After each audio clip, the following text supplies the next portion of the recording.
હું સાહિલ ભટિયાર ફાર્મસન સીડ્સ વતી એએસએમ તરીકે ફરજ બજાવું છું. આજે આપણે ગોંડલ તાલુકાના ડૈયા ગામ પર આવેલ છીએ. ત્યાં આપણા ફાર્મસનના વેલ્વેટ રિસર્ચ ઘઉંનું વાવેતર કરેલું છે. ગોંડલ પ્રમુખ એગ્રો સેન્ટર જે પિયુષભાઈ એ ગોંડલમાં જે ડૈયા ગામ છે ત્યાં આપણું આ ફાર્મસનના વેલ્વેટનું વાવેતર કરાવેલું છે. તો આજે ખેડૂત ભાઈ પણ છે અને આપણી પાર્ટી પણ છે, તો એમનો આપણે અભિપ્રાય એમની પાસેથી જ લેશું. નમસ્કાર ખેડૂત મિત્રો, મારું નામ પિયુષભાઈ છે. આજે આપણે આવ્યા છે ડૈયા ગામ અને અનિપભાઈ જે પેટ્રોલ પંપવાળા એમની વાડી ઉપર એને જે ફાર્મસન સીડના જે વેલ્વેટ ઘઉં છે એનું વાવેતર કર્યું છે.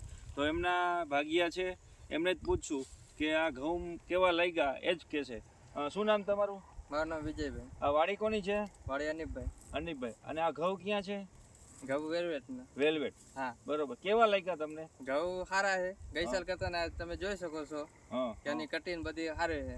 ઘંટી એની મોટી છે. આ કન્ટીની સાઈઝ ગયા વખતે કરતા પણ સારા છે. એના કરતા બી સારા છે. બરાબર. તો ખેડૂત મિત્ર, આજે તારીખ છે 14/2/2024 ને વાર છે આજે બુધવાર, અને ડૈયા ગામે આપણે જે અનવીભાઈની જેસીબી વાળા એની વાડી આવેલા છીએ.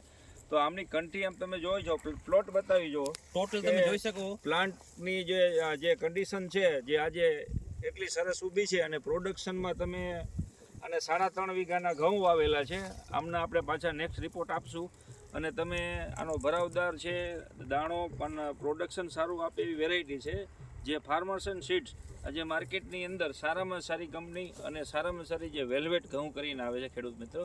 તો ગયા વર્ષ કરતાં તમને આ વર્ષે શું આમાં ડિફરન્સ બતાવે છે? ગઈ વર્ષે કરતા આની આ કંટી મોટી થાય છે અને બધી રીતે એને દાણેદાર બધું સારું હોય. દાણો મોટો છે. દાણો મોટો છે. તમને શું લાગે છે ગયા વર્ષ કરતાં આ વર્ષે ઉત્પાદનમાં કેવું લાગશે તમને? જો આ વર્ષે સારું ઉત્પાદન આવે તો આ જ વાવેતર થાય. બરાબર. તમે જોઈ શકો છો પ્લોટમાં દરેક જગ્યાએ દરેક છોડ સરખો છે અને ભરાવદાર જે ડોડી આપજે જે ડુંડી એ છે અને એકદમ કંઠી. જો ખેડૂત મિત્ર, આને ડોડી કહેવાય. જો કંઠી જે છે કંઠી છે એ જોવો તમે, મોટી કંઠી. તો ખેડૂત મિત્ર, મારો કોન્ટેક્ટ કરજો. મારું નામ પિયુષભાઈ, પ્રમુખ એગ્રો સેન્ટર ગોંડલ. જય જવાન, જય કિસાન. આભાર તમારો. ધન્યવાદ.